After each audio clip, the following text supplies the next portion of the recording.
Bonjour tout le monde, bienvenue à ce nouveau rendez-vous de Folie douce. Ici Yvan Bugeaud. Dans quelques minutes, je reçois Stéphane Gagnon qui vient nous parler du projet Cité. Plus tard à l'émission, à l'Espresso allongé, il sera question de la phobie de l'avion. On aura également comme invité Alex Chaillier qui vient nous parler de l'organisme Le Mûrier. Alors tout ça dans le programme de la prochaine heure de Folie douce. On a des chansons bien sûr et on commence avec la première de Matt Mallet. La chanson s'intitule « Comment je file ». Bienvenue à Folie douce.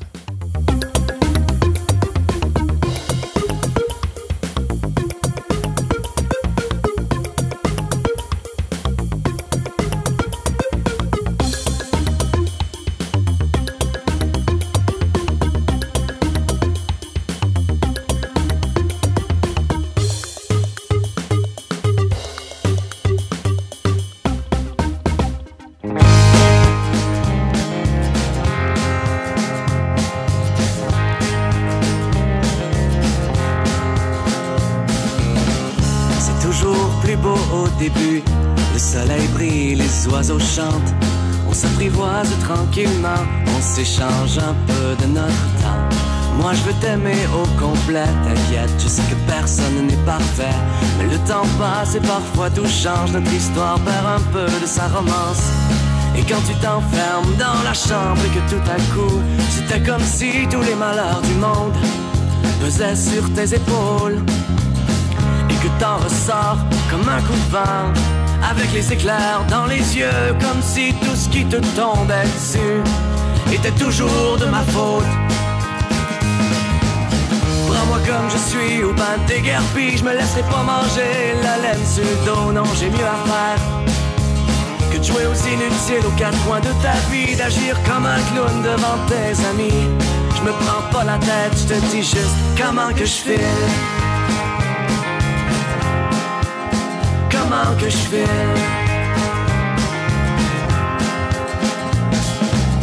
Des fois j'aimerais revenir au début, ne plus savoir tous tes secrets, redécouvrir tout ce que je sais, qu'entre nous deux y a rien de plus vrai.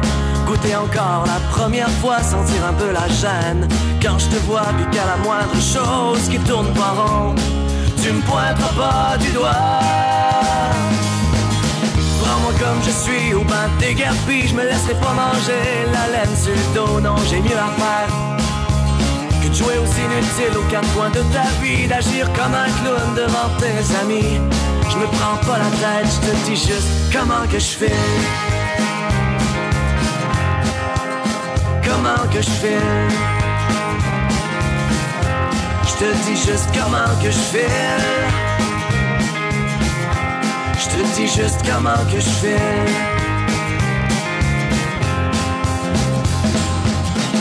Je te dis pas que t'as toujours tort, non, je dis juste qu'il faut faire des efforts, qu'il est jamais trop tard pour mordre dans l'espoir.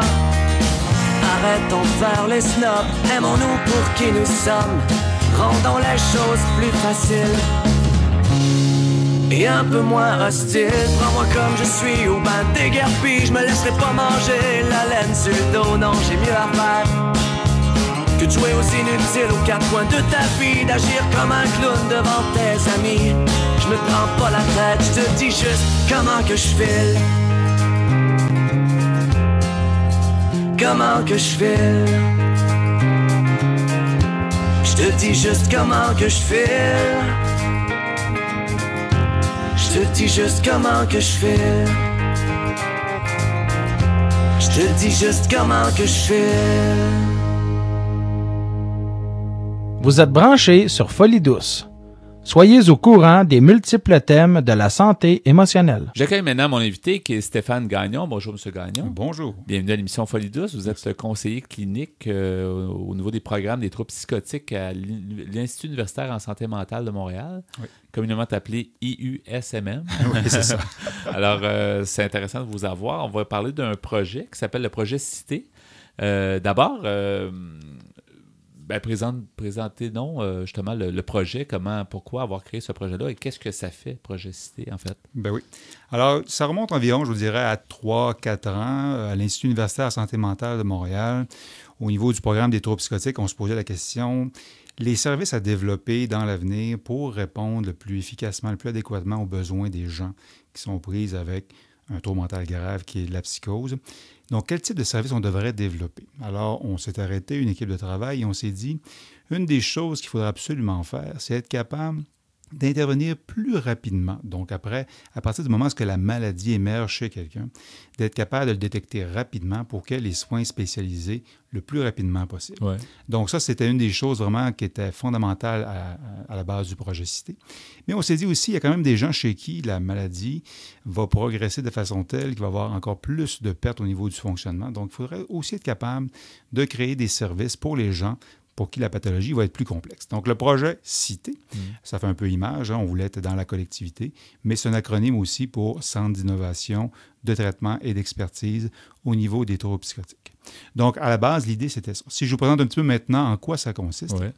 Concrètement, donc, la première phase sur laquelle on travaille depuis maintenant plus d'1 an, c'est de créer une clinique 14-25 ans pour les premiers épisodes psychotiques. Donc, pourquoi on veut faire ça? 75% environ des premiers épisodes psychotiques vont apparaître entre l'âge de 15 et 25 ans. Donc, vous savez comme moi, les services sont structurés de 0 à 18 ans et 18 ans et plus. Donc, cette dichotomie-là entre les services jeunesse, services adultes, ça amène des ruptures au niveau des services. Donc, nous, on veut créer une clinique 14-25 ans avec nos partenaires de l'hôpital Rivière-des-Prairies, justement pour pas qu'il y ait cette rupture-là. Oui. Le modèle 14-25 ans, c'est un modèle de clinique premier épisode qu'on voit depuis environ une vingtaine d'années partout à travers le monde. Pourquoi il se crée des cliniques premier épisode au niveau des troubles psychotiques? C'est justement pour être capable de faire en sorte qu'on ait un accès très rapide dès l'émergence de la maladie. C'est un peu ce que je vous disais tout à l'heure. Et ça, c'est un enjeu très important parce qu'on sait que dans les 2 à 5 premières années, suivant l'émergence de la maladie psychotique, c'est vraiment la période critique. Donc, la façon dont la personne va évoluer durant ces 2 à 5 premières années-là va être un bon pronostic de comment elle va évoluer par la suite. Donc, on veut vraiment s'assurer que dès que la maladie apparaît, qu'on puisse avoir accès aux services spécialisés. Parce qu'en faisant ça, on peut réduire beaucoup les effets négatifs de la maladie, on peut réduire l'importance, si on veut, des problématiques en faisant ça. Donc, vous avez tout à fait raison en posant la question.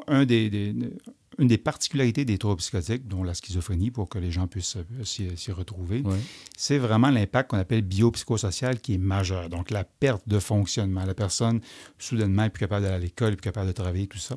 Alors, si on est capable d'intervenir plus rapidement, les données nous démontrent qu'on est probablement capable d'avoir de meilleurs résultats. Donc, effectivement, c'est tout à fait juste. Et je trouve ça intéressant, le côté 14-25, parce qu'effectivement, comme vous disiez, 0-18, à une certaine époque, on a dit, on va mettre les gens qui sont mineurs, on va donner des services pour les mineurs. Ensuite, mais effectivement, c'est presque bizarre de sortir quelqu'un d'un milieu ou d'un suivi puis de dire, tu n'as plus le droit à ce service-là, tu dois aller ailleurs. Donc, ça te fait comme un... Les troubles mentaux, eux autres, ils n'ont pas de minorité puis de majorité. Hein. Eux autres, ça ne pense pas comme ça. Puis je vous disais, de 15 à 25 ans, 75% des troubles psychotiques vont apparaître dans cette frange d'âge-là. C'est valable pour la plupart des troubles mentaux, d'ailleurs.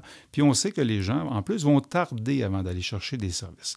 Nous, on veut comme inverser un peu ça. On veut être capable de donner le service comme je vous disais, le plus rapidement possible, mais effectivement, qu'il n'y ait pas de rupture de service. Donc, en faisant du 14-25, on va avoir une équipe qui va s'occuper de ces jeunes-là, donc adolescents, jeunes adultes. Et il n'y aura pas cette rupture de service-là, qui est une rupture, finalement, plutôt administrative qu'autre chose. Et concrètement, comment ça se présente? Parce qu'un jeune, par exemple, qui a 16 ans, a un épisode de difficulté d'ordre de santé mentale, se présente un hôpital, soit à Rivière-des-Prairies, soit à l'Institut? Actuellement, c'est très compliqué d'avoir accès aux services spécialisés. Hein? Votre jeune, il a 16 ans, il commence à être un peu particulier. C'est très difficile de savoir qu'est-ce qu'il y a. Est-ce que ça fait partie de l'adolescence? C'est ça. C'est quelque l'adolescence, c'est normal. Une peine d'amour, il consomme de la drogue. C'est très difficile, donc, d'identifier qu'est-ce qu'il y a. Et ça, c'est un des gros enjeux, surtout au niveau des troubles psychotiques, parce que comme il n'y a pas toujours des symptômes très, très significatifs dès le départ, des fois, ça peut évoluer jusqu'à 5 ans avant qu'on soit capable d'arriver et d'avoir accès aux bons services. Okay. Donc, ça, c'est vraiment, effectivement, un enjeu. Donc, le jeune de 16 ans, qu'est-ce qu'il fait? Ses parents s'inquiètent, ils vont essayer de consulter un médecin de famille. Le médecin de famille va essayer de voir qu'est-ce qu'il y a, il ne sera pas trop sûr, il va y aller avec une première hypothèse, etc. Donc, la maladie, elle a le temps de courir pendant ce temps. Ouais. Alors, en faisant une clinique 14-25, une des premières choses, c'est qu'on peut s'y référer directement.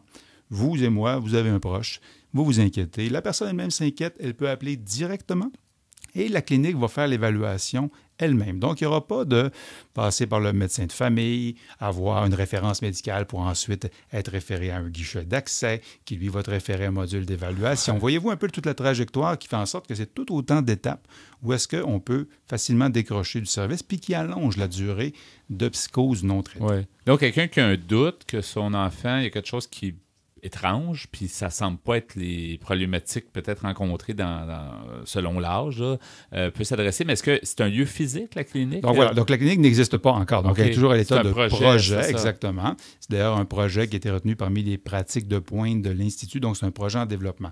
Mais oui, la clinique va exister physiquement. Donc, parce que c'est ça que vous travaillez pour le meilleur modèle possible. Exactement. Donc là, on travaille pour avoir une clinique qui existe physiquement, mais avec évidemment une équipe. Ouais. Et la personne va pouvoir se référer donc directement là, avec un numéro de téléphone. Probablement par Internet aussi, il faut aller avec les moyens de communication. Exactement. Pour aller chercher les jeunes, parce qu'un des gros enjeux de ce projet-là, c'est d'aller chercher aussi les jeunes. Et les jeunes, ils ne sont pas dans les corridors de nos hôpitaux. Ouais. Ils sont dans les écoles, parfois au niveau de la DPJ.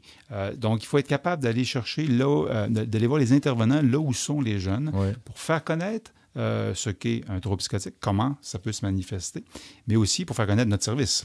Parce que si on veut être capable d'aller les chercher rapidement, il va falloir qu'on fasse connaître notre service, qu'on fasse connaître c'est quoi la psychose, puis qu'on développe une certaine confiance aussi auprès des partenaires pour qu'ils nous y réfèrent rapidement. Qu'est-ce qui est le gros défi? On parlait tantôt de ça, d'identifier peut-être les différentes problématiques, mais qu'est-ce qu'il y a d'autre comme défi, autant au niveau des... Parce que souvent, ce qui se passe avec les jeunes, les parents ont peut-être... c'est peut-être la première fois qu'ils vivent quelque chose comme ça, c'est-à-dire qu'ils n'ont pas de référence de dire, mon jeune a une problématique, puis ils sont un peu... embêté parce que quelqu'un qui ferait, par exemple, un épisode psychiatrique puis qui serait dans la quarantaine, je sais pas, puis il y aurait une rechute, l'entourage est un peu au courant du vécu, alors que là, c'est quelque chose de nouveau. Quels sont peut-être les défis ou les défis?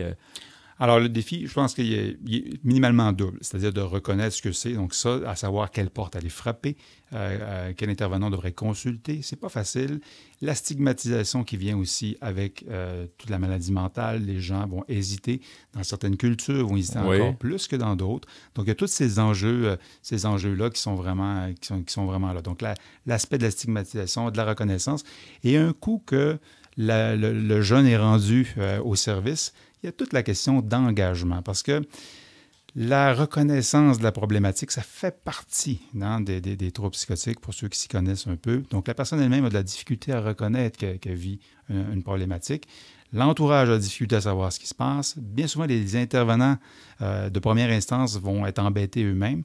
Et un coup qu'ils sont rendus au bon service, il y a toute la notion d'engagement. Donc, voyez-vous, dans une clinique 14-25, comme on veut la faire, l'engagement de la famille, qui est probablement le premier filet de protection de ces jeunes-là. Donc, tout ça, c'est un enjeu qui est vraiment prioritaire. Oui. Est-ce que on sait que c'est encore à titre de projet, mais est-ce que cette clinique-là serait possiblement à même l'Institut universitaire, anciennement appelé Louis H. Lafontaine? Idéalement, je vous dirais qu'il faudrait que ça soit dans un lieu le plus normalisant possible. Donc, nous, on ne veut pas faire ça dans les murs d'un hôpital. On voudrait avoir pignon sur rue, ça ne soit pas marqué non plus clinique 14-25 pour première. Voyez-vous un peu Donc, de faire un endroit qui est adapté pour les jeunes, où est-ce que les jeunes peuvent aller et qu'ensuite, on peut leur offrir des services. Donc là, il faut penser un peu, il y a différents modèles qui existent à travers le monde. On va voir les moyens, évidemment, qu'on va avoir, mais d'abord penser un endroit qui est le plus normalisant, où est-ce qu'on peut y aller sans risque de se sentir jugé ou de stigmatisation. Mais actuellement, les jeunes qui n'ont pas justement cette clinique-là encore, ils se retrouvent un peu dans un système qui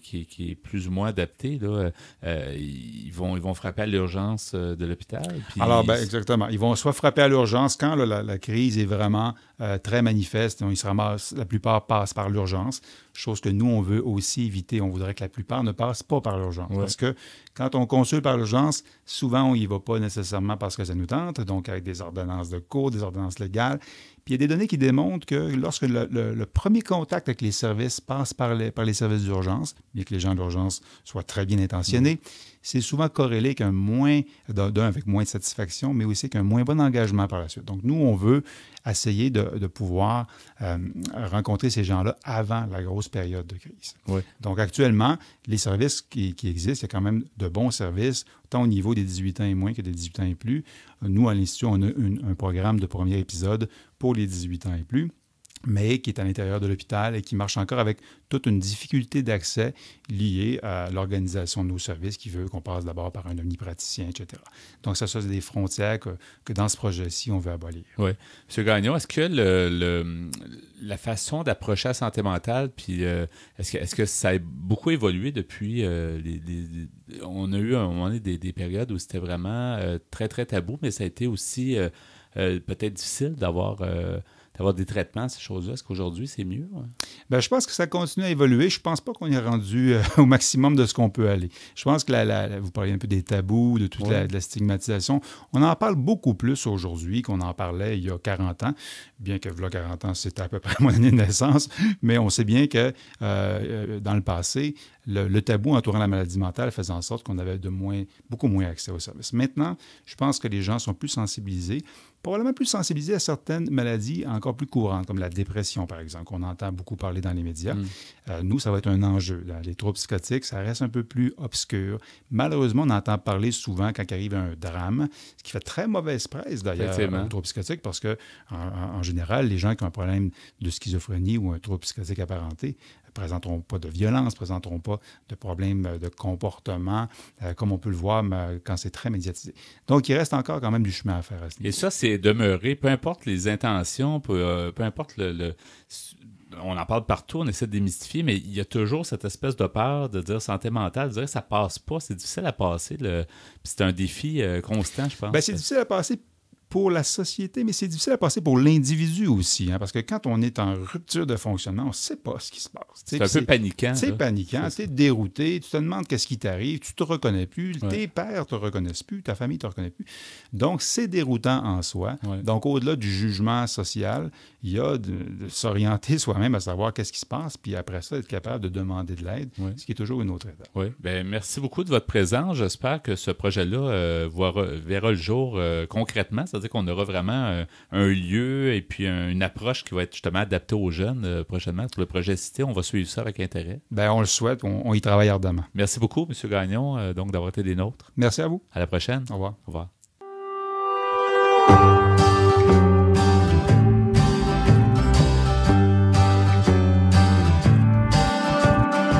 Sarah, ta voix sonne mal à ce que j'entends.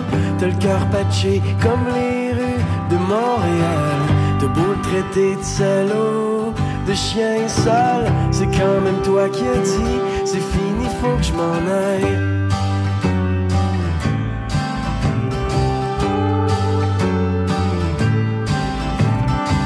T'avais des bras autour de ton corps, peut-être qui t'ont serré un peu trop fort. C'était pas pour me le faire, au contraire, mais le gazon du voisin te paraissait plus vert. Et tu danses, mais tu penses à lui.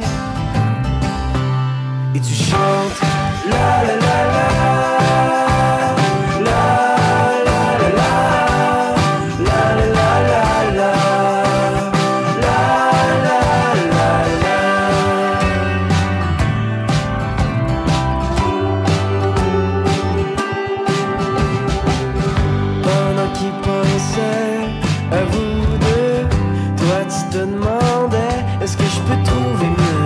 As-tu vraiment trouvé en février le genre de ciel qu'on a au mois de mai?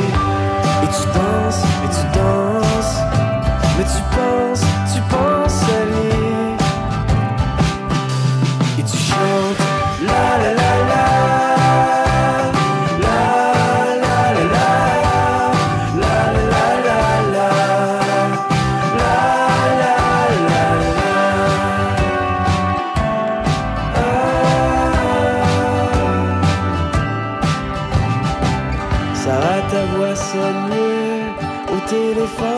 Je sais qu'il est dans ton lit un nouvel homme, que ce soit pour une heure ou pour la vie. Aujourd'hui tu penses un peu moins à lui.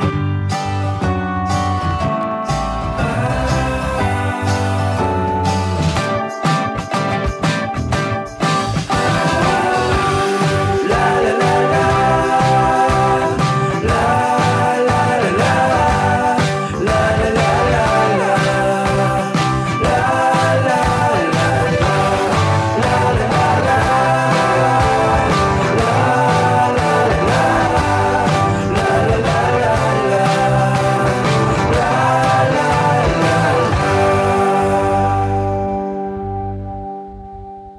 syntonisez l'émission Folie douce, celle qui vise à changer les perceptions négatives reliées au monde de la santé mentale. Nous débutons ce bloc d'Espresso. Bonjour Pierre Laporte. Salut Yvan. Bonjour Ghislain Malo. Bonjour. Alors Pierre, aujourd'hui, la phobie de l'avion que tu nous proposes. Exactement. Ou, connu aussi sous le nom de, tenez-vous bien, l'aérodromophobie. Oh. Il n'y a personne qui connaît ça. Ouais. On appelle ça simplement la C'est- peur de l'avion. C'est payé un petit peu au Scrabble des mots. Ouais. J'imagine. Mais ça touche beaucoup de monde. Ça touche beaucoup de monde. Ce n'est pas la majorité. C'est la peur plus de s'écraser, je pense. Que... Oui, justement, oui. Parce que c'est pas vraiment naturel de voler à 40 000 pieds à 580 000 à l'heure. Ouais. Ça, il faut l'admettre. C'est vrai. C'est une peur très partagée. En France, la peur de l'avion toucherait 10 % de la population, selon une enquête réalisée par la Direction générale de l'aviation civile. Et d'après des études anglo-saxonnes, 1/3 des passagers subissent une forte anxiété lors du vol. Pour la réduire, 50 % ont déjà pris des médicaments et 23 % de l'alcool. Et en tête des peurs, bien sûr, Ghislain, comme tu le disais, il y a le crash, mais il y a aussi les turbulences et le décollage. Est-ce bien raisonnable quand on sait que chaque jour dans le monde, 20 000 avions effectuent 80 000 voyages sans problème? Et à chaque instant, il y a environ 480 000 personnes en l'air. Ça, c'est à chaque instant, dont 100 000 ont peur. Or, en 2011, 426 personnes ont péri dans des crashs, tandis qu'aux États-Unis et en Europe, 60 000 sont mortes dans des accidents de la route, soit 164 par jour. Comme aiment à le dire les pilotes, le moment le plus dangereux d'un vol est celui où on se rend en voiture à l'aéroport. C'est aussi le fait que c'est la magnitude. Quand il y a un accident d'avion, c'est qu'il y a beaucoup de décès d'un coup et c'est spectaculaire. Et on en parle beaucoup aux nouvelles. Ouais. Maintenant, il y a un monsieur qui s'appelle Antoine Pellissolo, qui est psychiatre. Il a écrit un volume qui s'appelle « Les phobies, faut-il en avoir peur ?» Je vais vous lire un extrait d'un article qui a été édité par Rosen Le Carboulec. Alors, M. Pellissolo dit « Nous savons tous que la peur de l'avion est peu rationnelle, mais elle se nourrit de 3 facteurs psychologiques. Premièrement, les accidents sont très rares, mais existent et sont toujours très médiatisés et spectaculaires. » Comme tu viens de dire, Ghislain. J'étais devin. Et deuxièmement, le principe du vol dans le ciel défie les lois de notre constitution physique des êtres humains terrestres, ce qui peut réveiller des peurs ancestrales et biologiques de la chute, et ça se comprend. Et troisièmement, l'absence totale de maîtrise de la situation de vol aggrave le sentiment de vulnérabilité, car le passager est à la merci complète de l'avion et de son pilote. Beaucoup d'anxieux de l'avion anticipent un accident avec l'idée qu'il s'écoule forcément quelques secondes horribles entre les premiers signes de défaillance et le crash réel pendant lesquels on voit, entre guillemets, la mort venir en étant complètement impuissant. Souvent, cette peur pré-traumatique est sous-tendue par des événements réellement vécus dans le passé, comme des accidents de voiture ou d'autres situations à risque vécues par le passé. Des événements oubliés, mais pas vraiment digérés, entre guillemets. L'avion n'étant alors qu'un support réactivant la peur de mourir encore à vif. Et d'autres facteurs aggravants pour la plupart d'entre nous, les voyages en avion ne sont pas des actes du quotidien auxquels on peut s'habituer progressivement. Sauf peut-être pour les grands voyageurs, mais encore là, ceux-ci ne volent pas quand même à tous les jours. Mais c'est vrai que, comme tu disais, le côté spectaculaire, parce qu'on ne montre pas le nombre de morts en voiture. Si tu les mettais tous ensemble, ça serait encore plus spectaculaire que de l'accident d'avion. Et c'est rendu banal. Oui. Parce que ça arrive tellement souvent. Ouais. Ça doit être un peu stressant pour quelqu'un qui a peur de l'avion, qui doit faire un voyage de 18 heures en Nouvelle-Zélande. Oui, la longueur du vol, oui, ça peut jouer aussi. Et monsieur Pellissolo nous dit « Et si vous êtes anxieux et que vous vous arrangez pour prendre l'avion le moins possible, la peur ne fait que croître par auto-renforcement. C'est-à-dire que plus on évite l'avion, plus on a peur. » Donc, il faut confronter sa peur, en d'autres mots. Oui, c'est un peu ça. Sûrement, on va le voir plus Comme on loin. dit, il faut s'envoyer en l'air du parlant d'avion. Le plus souvent possible. Bravo, Ghislain. Alors, comment gérer alors le stress, voire une véritable phobie de l'avion? Voici 5 conseils qui peuvent être utiles si vous devez prendre un avion très prochainement et sans le temps nécessaire à une véritable préparation, même une thérapie. Premièrement, on doit se concentrer seul sur l'instant présent. Et il nous dit, dès maintenant et pendant tout le voyage, faites le maximum d'efforts pour ne vous concentrer que sur le moment présent et rien d'autre. Toutes les formes d'anxiété sont amplifiées par une tendance naturelle à anticiper théoriquement pour prévoir les risques, les éviter, prendre des décisions, etc. Il faut aussi dire que le 11 septembre a quand même beaucoup amplifié, je pense, l'anxiété des jeunes. Oui, ça n'a pas aidé. Une deuxième façon, c'est la verbalisation, c'est-à-dire partager votre anxiété. Le stress augmente en général quand on le garde pour soi. Alors, il nous dit, soyez généreux, partagez votre anxiété avec les autres. Ça pourrait aider. Mais c'est pas bon, tu vas rendre tout le reste des passagers anxieux. Oui. Ça se peut. Tu trouves quelqu'un qui est vraiment convaincu, lui, que c'est pas dangereux. Oui, quelqu'un de calme. Il va pouvoir te rassurer. Troisièmement, la relaxation. Faites-en un moment agréable. Préparez votre voyage en essayant d'en faire un moment agréable. C'est facile à dire, je sais, mais rien ne vous empêche d'emporter des livres qui vous plaisent, des musiques plutôt calmes ou dans vos goûts, ou de prévoir quelques autres petites occupations. Quatrièmement, la motivation. Affronter la situation, comme tu le disais, Yvan. Il nous dit, si vous hésitez, rappelez-vous que l'effort que vous produisez en prenant l'avion ne peut être que bénéfique par la suite. Et toutes les phobies sont irrationnelles et nourries d'imaginaire. On les combat en les confrontant à la réalité sous le contrôle de la volonté. Et cinquièmement, il y a la fameuse médication, mais c'est en dernier recours. Ouais. M. Pellisolou nous dit, normalement, les 4 conseils précédents devraient suffire. Malgré tout, vous jugez peut-être que votre peur est encore trop forte et vous aimeriez bien un petit coup de pouce chimique pour passer l'épreuve. Il existe des anxiolytiques, alors pourquoi s'en priver? Mais c'est en dernier recours.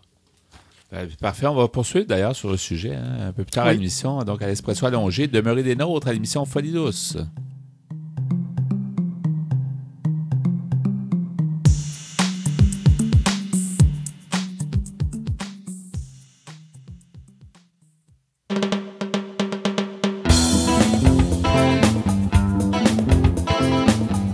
À venir dans l'émission Folie douce, nous recevons Alex Chaillé de l'organisme Le Mûrier. À l'Expresso allongé, nous poursuivons sur le sujet de la phobie de l'avion. Nous entendrons aussi en chanson « Je chante pour les sourds » de Vulgaire Machin et « Plus personne » de Thomas Jensen. Vous souhaitez réagir au propos de l'émission, vous désirez participer à Folie douce, vous avez des suggestions, écrivez-nous par courriel à l'adresse foliedouce@antenne.qc.ca ou téléphonez-nous au 514-990-9604. Vous écoutez Folie douce, l'émission hebdomadaire qui démystifie les problématiques de santé mentale depuis plus de 20 ans. De retour au micro dans quelques instants.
Nous apprécions toujours vos commentaires par téléphone. Composez le 514-990-9604 dans le 514-990-9604. J'accueille maintenant mon invité qui est M. Alex Chaillé, directeur général du Mûrier. Alors bonjour M. Chaillé. Bonjour. Bonjour, bienvenue à l'émission Folie douce. Vous êtes donc bien impliqué au Mûrier depuis de nombreuses années, depuis plusieurs... Depuis plus de 25 ans. 25 ans, donc un quart de siècle, on connaît notre organisme finalement. C'est justement ce qu'on veut faire à l'émission, d'avoir un peu plus de précision sur l'organisme qui existe depuis longtemps et qui fait quoi. En fait, on veut savoir un petit peu ce que le Mûrier fait dans la société au niveau de la santé mentale. Le Mûrier existe depuis plus 30 ans. Quand même. Oui, c'est un organisme qui est bien implanté. C'est un organisme qui a été beaucoup créé avec toute la désinstitutionnalisation. Oui. C'est ça, on a toute une gamme de services au Mûrier. Notre principale mission, c'est d'améliorer la qualité de vie des gens qui ont des troubles de santé mentale, tels que la schizophrénie. Et dans le fond, on a développé une gamme de services, certains en collaboration plus avec des institutions, d'autres plus communautaires, pour améliorer la qualité de vie de ces personnes. On a comme 2 actions, une qui est plus au niveau de l'hébergement, qu'on fait en collaboration avec des instituts comme l'Institut universitaire en santé mentale de Montréal, et d'autres aussi établissements là, sur Montréal, où on va offrir de l'hébergement spécialisé. On a 6 résidences d'hébergement spécialisées qui correspondent tous à des services selon un niveau d'autonomie de la personne, selon ses besoins pour qu'il puisse suivre en communauté. Et ça qui nous donne 100 places d'hébergement à travers Montréal. Est-ce que ce sont des endroits d'hébergement qui sont mixés, je dirais, avec des gens qui n'ont pas de problème de santé mentale, ou ce sont des endroits juste spécifiques avec des... C'est des endroits spécifiques, c'est pas des endroits nécessairement... Il y a un de nos endroits qui est plus mixé, qui est dans un immeuble de 140 logements avec la SCHL, Okay. Où on a 32 personnes c'est plus dans un cadre d'appartement supervisé. Okay. Et on a d'autres projets, mais ça, c'est notre endroit où c'est mixé. Le reste des endroits n'est pas nécessairement mixé. On fait partie de la communauté, mais l'immeuble, c'est pas des immeubles mixtes. C'est vraiment, il faut voir ça, c'est de l'hébergement. Hein. Vous savez, il y a l'habitation qui existe. Il faut faire une distinction entre l'habitation et l'hébergement. L'habitation étant, la personne a vraiment son bail et pas nécessairement suivi. Son bail n'est pas en lien avec son suivi thérapeutique. En hébergement, c'est le suivi thérapeutique qui prime. C'est vraiment dans un but de réinsertion.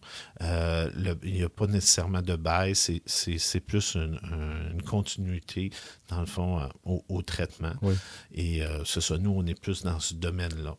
Est-ce que ça a toujours été les objectifs du Mûrier de finalement donner des services suite à la désinse, puis ça partait par l'hébergement, parce que quand on a un toit, on fonctionne mieux. Est-ce que ça a toujours été dans les objectifs, ou les objectifs ont évolué avec les années? Les objectifs ont énormément évolué. En effet, au début, on était beaucoup plus hébergement. On a aussi une subvention au niveau communautaire pour certains services communautaires, et de plus en plus, on est en train de développer ce côté-là, où on se rend compte qu'après l'hébergement, parce que l'hébergement, c'est toujours transitoire, on vise à aller vivre en appartement de façon autonome dans des habitations communautaires, parfois des habitations communautaires qui ont des services. Mais la vie quand on tombe en appartement autonome, on s'est rendu compte, nous, quand on va voir les clients, une fois qu'ils ont passé par chez nous, que c'est pas si facile que ça. Vivre avec une maladie comme la schizophrénie ou avec un trouble de santé mentale grave qui affecte son quotidien, c'est extrêmement difficile.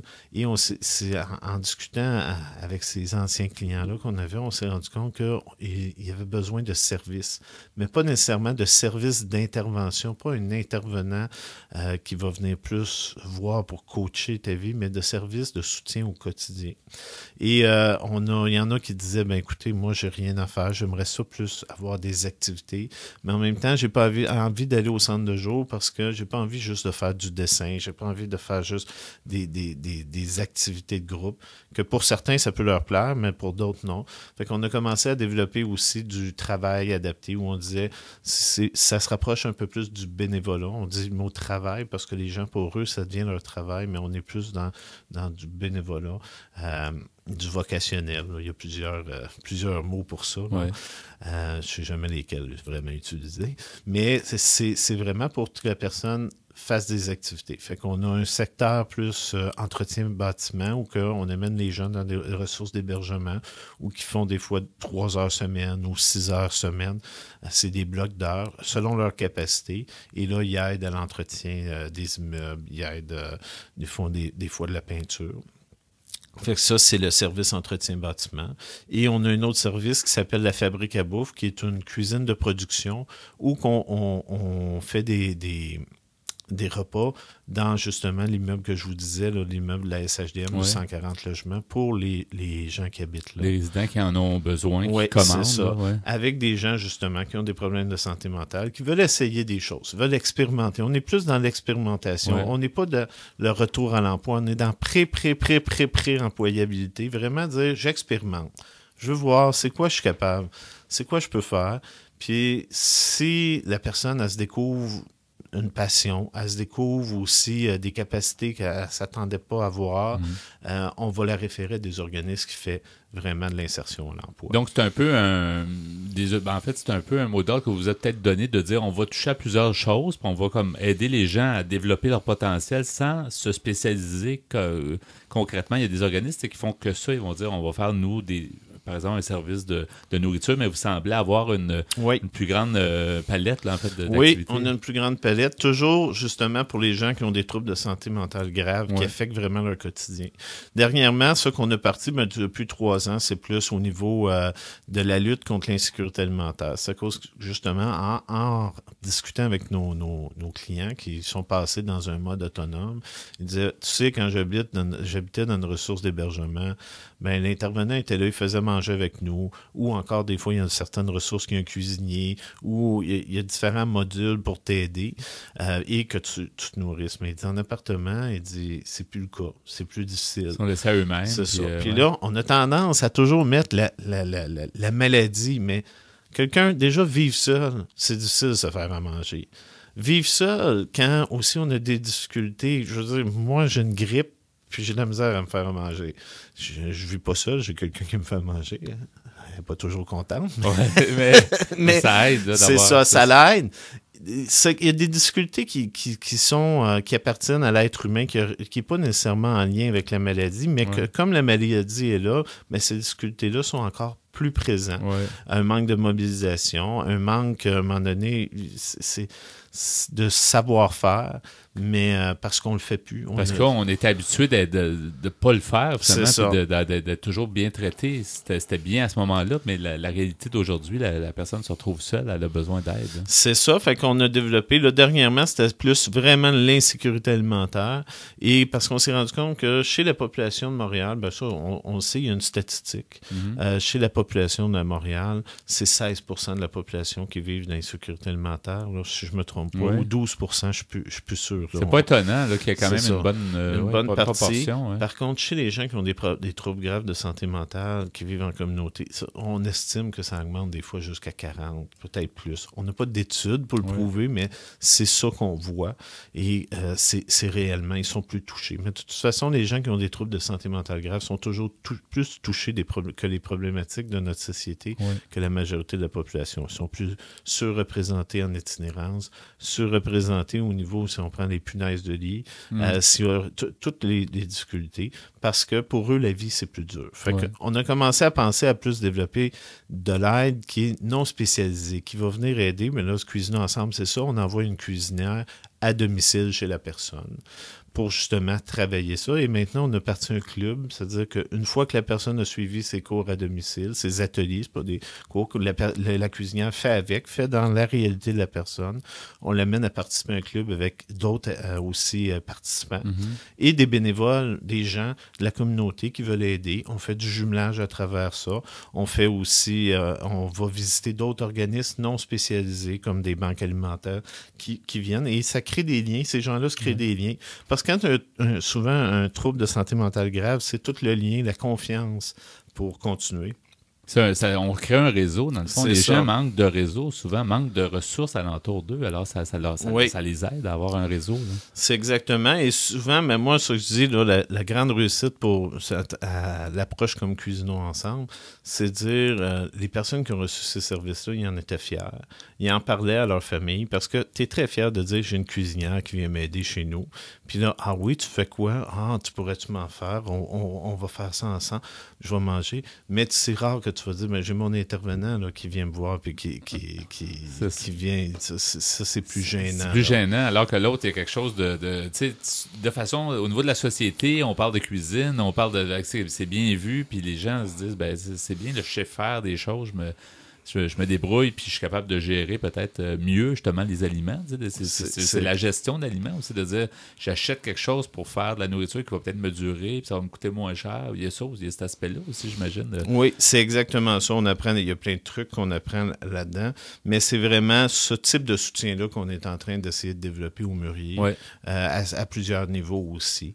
Ça donne l'idée de l'évolution. Oui, c'est intéressant. Comme personne qui s'implique depuis des années, on disait tantôt, ça fait plusieurs années que vous y êtes, qu'est-ce qui vous motive toujours à poursuivre? Parce que c'est pas facile, la santé mentale. On a l'impression, est-ce qu'un jour, on n'aura plus besoin de services? Ça serait une bonne nouvelle un jour. Dans le fond, c'est un peu ce que tout le monde souhaite, de dire que la santé mentale se porte mieux, mais c'est long, puis il y a des embûches. Qu'est-ce qui fait qu'on continue, comme dans votre cas à vous? Qu'est-ce qui a fait que vous continuez encore? Mais moi, c'est quelqu'un qui m'a déjà expliqué. Il dit, écoute, Alex, il dit, quand c'est plus difficile, reviens toujours à la personne, au client que tu desserres, à la personne.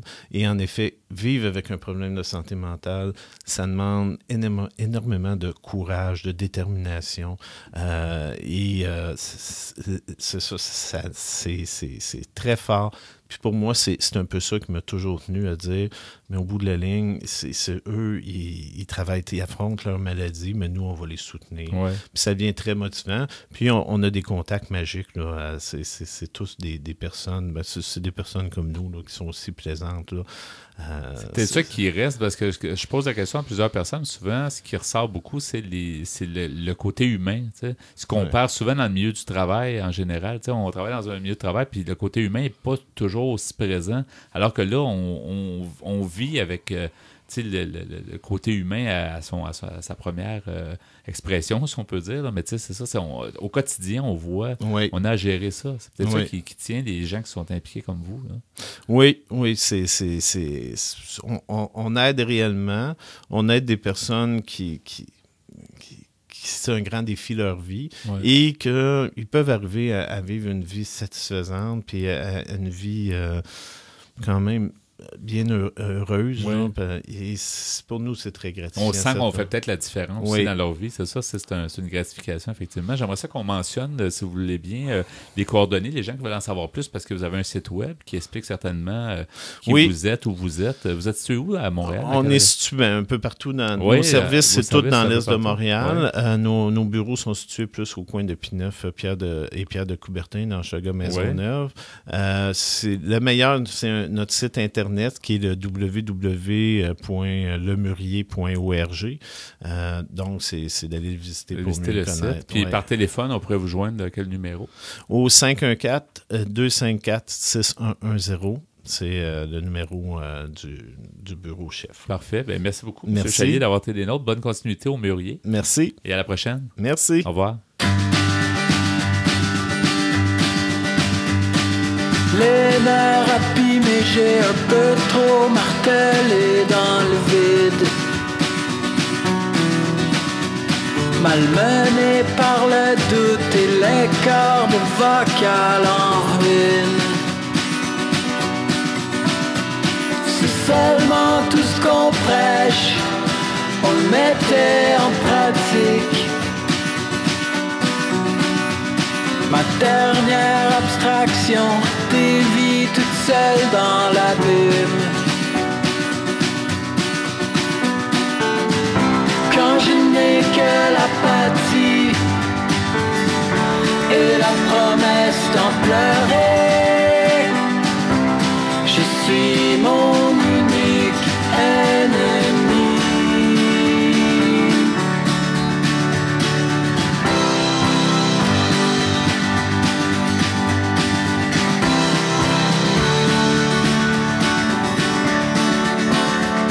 Est-ce que c'est moi le cave à pas prendre les gens pour des caves, à cerner les marques de la tristesse sur nos visages? Combien nous sommes complètement inondés d'amertume, usés par la paresse et le peu de temps qu'il nous reste. Moi je n'ai que la colère d'en pleurer. Je suis mon virus et mon cancer.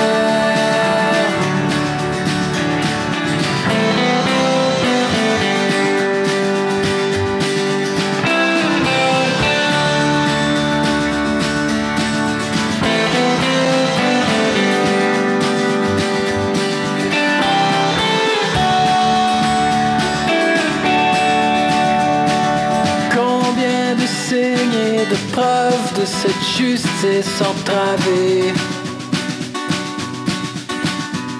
La nature se déchaîne et je reste immobile, submergé. J'aimerais pouvoir brandir la paix, mais la haine est mon régime. La lumière qui s'éteint devant l'amour qui nous fait signe. Moi je n'ai que la moquerie et la promesse d'en pleurer.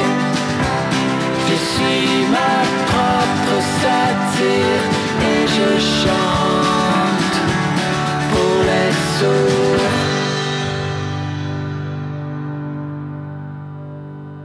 Vous voulez mieux nous connaître et communiquer avec nous? Visitez notre site internet au www.antenne.qc.ca. antenne.qc.ca. Nous poursuivons au micro de Folie Douce avec le thème débuté plus tôt dans l'émission, la peur de l'avion. Pierre, tu parlais tout à l'heure de différents... Tu as donné différents trucs.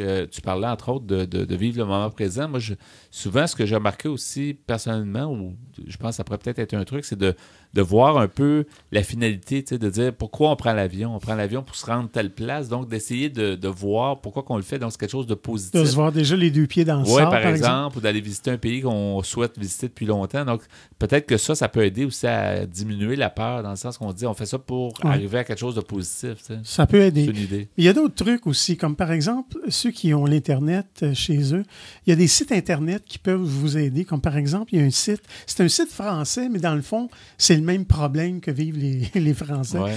Il y a un site qui s'appelle peuravion.com. Et là, on traite du problème là, de tous les angles. Comme par exemple, au pluriel, j'imagine? Non, c'est tout au singulier. Peuravion.com. Donc, ils vont nous aider à analyser notre peur, de vaincre sa peur. Ils vont aussi expliquer le fonctionnement d'un avion. Et ça, c'est très important, je trouve. Parce que quand on a peur de quelque chose, si on en apprend, on a moins peur. Ouais, ça fonctionne pour beaucoup de gens. Aussi, sur le site, on apprend les statistiques et les chiffres et on parle de la sécurité dans les aéroports et à bord des avions et les contrôles. En passant, je me rappelle, il y avait un joueur de hockey, Ghislain, tu t'en rappelles peut-être, qui s'appelait Alexander Mogilny. Oui, qui avait peur de l'avion. Qui avait une peur folle de l'avion. Il jouait pour les Sabres de Buffalo à l'époque, je pense. Il devait voyager avec oui. Puis il y a aussi le célèbre joueur de foot, Dennis Bergkamp, qui, lui, l'avion, il voyageait jamais en avion quand c'était pas nécessaire. Mais dans le cas d'Alexander Mogilny, il avait suivi des cours de pilotage. Et ça peut être excellent, mais ça coûte cher. C'est pas tout le monde qui peut se le permettre. Ça démystifie l'appareil. En fait. De comprendre le principe de vol de l'avion, ça aide beaucoup. Il y a une émission aussi, c'est une émission faite en France qui s'appelle « C'est pas sorcier » et c'est disponible sur Internet. C'est une émission pour les adolescents, peut-être, mais c'est très, très bien fait. Et on explique les avions, comment ça fonctionne, les moteurs d'avion et la sécurité aérienne. Il y a également Phobie Zéro, simplement qu'on peut contacter. Eux, ils traitent de toutes les pholies et peuvent vous aider. Le numéro de téléphone, c'est le 450-922-5964. Et en France, ils ont quelque chose que nous, on n'a pas. Il y a quelque chose qui s'appelle le Centre de traitement de la peur de l'avion. C'est à Paris. Et là, on s'adresse à plusieurs personnes ensemble. Il y a comme des classes, si tu veux. Et on explique les avions. Il y a même un simulateur de vol d'un cockpit de Boeing 737. Il y a un autre truc aussi que je pourrais conseiller, qui va peut-être faire rire les gens. Mais si on est en saison estivale et qu'on a un avion à prendre, moi, je vous conseille d'aller à la ronde et d'essayer les manèges à sensation forte, comme le monstre, le cobra. Les montagnes russes. Les montagnes russes. etc. C'est le fun d'essayer des manèges, mais les gens ne vont pas paniquer, surtout si tu prends des manèges que tu tournes la tête, les gens vont penser qu'en avion, Non, ils ne penseront pas ça. Mais l'idée, c'est de se mettre un peu au... l'idée, c'est de vaincre sa peur, puis de se faire brasser, puis de s'apercevoir qu'on meurt pas. Et ça brasse pas mal moins, en général, en avion. Oui, parce que je te jure, il y a le boomerang, etc. Puis il n'y a pas seulement qu'à la Ronde, au Québec, il y a des manèges. Ouais. Mais, je trouve qu'une fois que tu as embarqué là-dedans, l'avion, je te jure que ça paraît moins pire. Est-ce que c'est mieux, ils disent pas, des fois, être assis près de la fenêtre ou pas près de la fenêtre, parce qu'il y en a des gens qui peuvent paniquer, ils vont se mettre à regarder à l'extérieur. Puis tout d'un coup, tu vois un vol d'outarde, puis là, tu penses que les outardes vont arriver dans le moteur. Mais ton point de démystifier, moi, je trouve que les statistiques parlent beaucoup. Tu parlais de l'effet spectaculaire d'un avion qui crash, contrairement à un nombre d'accidents de voitures par la même période de temps. On le voit tout de suite que c'est beaucoup plus sécuritaire. Oui, mais ça ne fait pas disparaître la peur pour autant. Maintenant, je vais vous parler d'une vidéo que vous pourrez voir sur Internet. Ça parle de Anne et de Ria, qui sont deux dames âgées de plus de 70 ans. Et ils ont fait leur premier vol d'avion grâce à la compagnie Vodafone, qui est une entreprise de télécommunications britannique. On voit leur logo sur les voitures de Formule 1 parfois. Alors, eux font une émission où on permet à des gens de vivre des choses pour la première fois. Et vous pourrez voir l'émouvant voyage de deux grands-mères qui n'avaient jamais pris l'avion. Une à 71 ans et l'autre 78 ans. L'une des deux est, par exemple, allée sur les montagnes russes, comme je disais, pour se préparer aux turbulences, et l'autre a tenté de se déstresser en embarquant dans un simulateur de vol. Une d'entre elles disait « Si je ne fais pas ça maintenant, je ne le ferai jamais ». Anne avait vraiment peur de prendre l'avion, alors que Ria n'avait jamais eu l'opportunité de voler, car son mari avait une phobie des avions. Elles ont effectué leur premier vol entre Amsterdam et Barcelone. Et Anne, malgré sa peur terrible, a décidé de franchir ce cap juste après son 72e anniversaire. Elle disait « Si je ne le fais pas maintenant, je ne le ferai jamais ». Voici ce que vous avez pour voir le vidéo sur Internet. Vous tapez simplement le premier vol d'Anne et Ria. Et Anne, ça s'écrit simplement A-N. Il faut croire qu'en Hollande, c'est comme ça. Alors, le premier vol d'Anne et Ria, ça dure 10 minutes. Et c'est intéressant. On se dit, mais si elles sont capables de le faire, moi aussi, je vais être capable. Oui, d'excellents trucs. Merci beaucoup, Pierre. C'est un bon sujet. Puis c'est ça touche beaucoup de gens. Merci beaucoup. Merci, Julien, pour ta participation. On continue en chanson à l'émission Folie douce.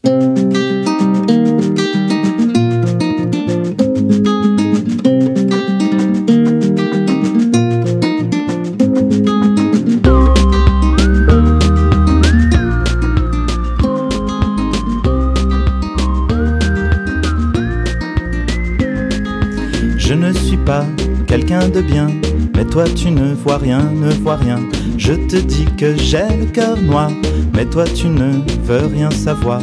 On ne se connaît qu'à peine. Alors avant qu'on se fasse de la peine, je suis parti. Tu m'as suivi. T'as profité de la nuit pour te glisser dans mon lit.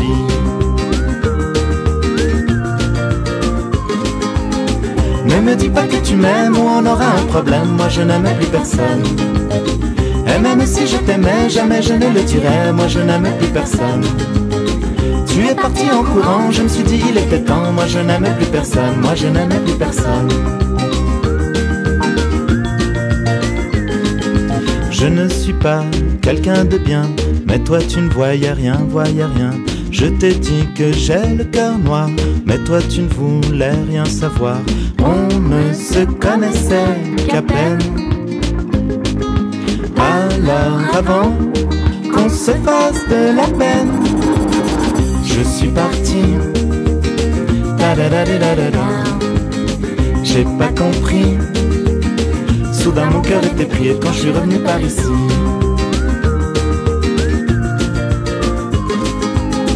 Tu m'as dit de te revoir, je m'en fiche, il est trop tard. Moi je n'aime plus personne. J'ai failli te dire quand même que c'est toi que mon cœur aime, mais tu n'aimais plus personne. À la place je me suis tué et ma lèvre j'ai mordu. Toi tu n'aimais plus personne, non tu n'aimais plus personne.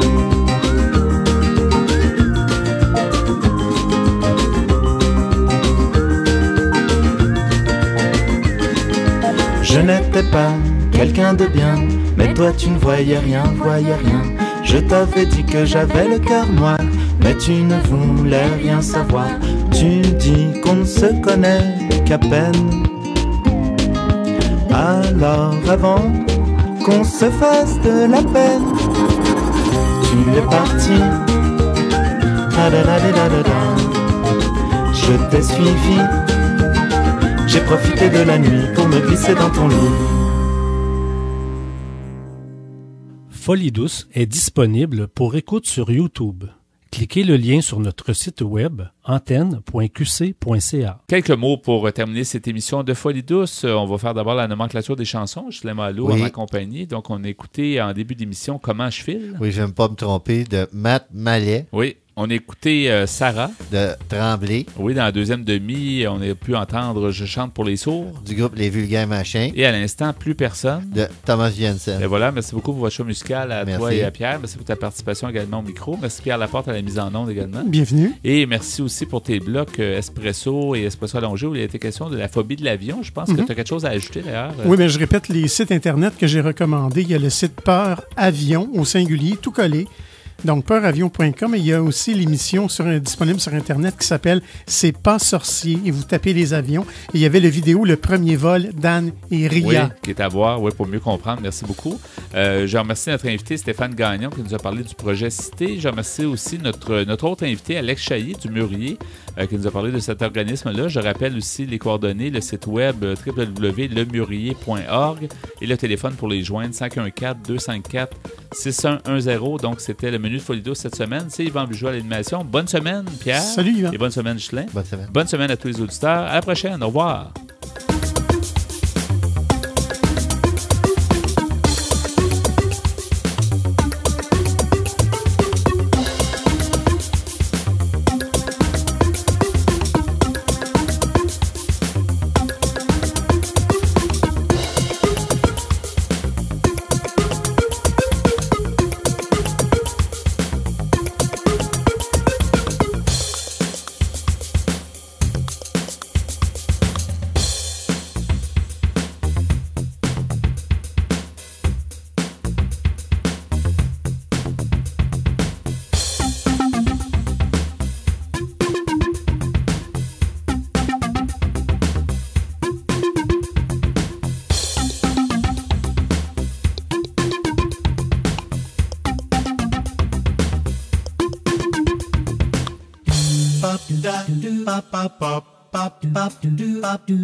Pop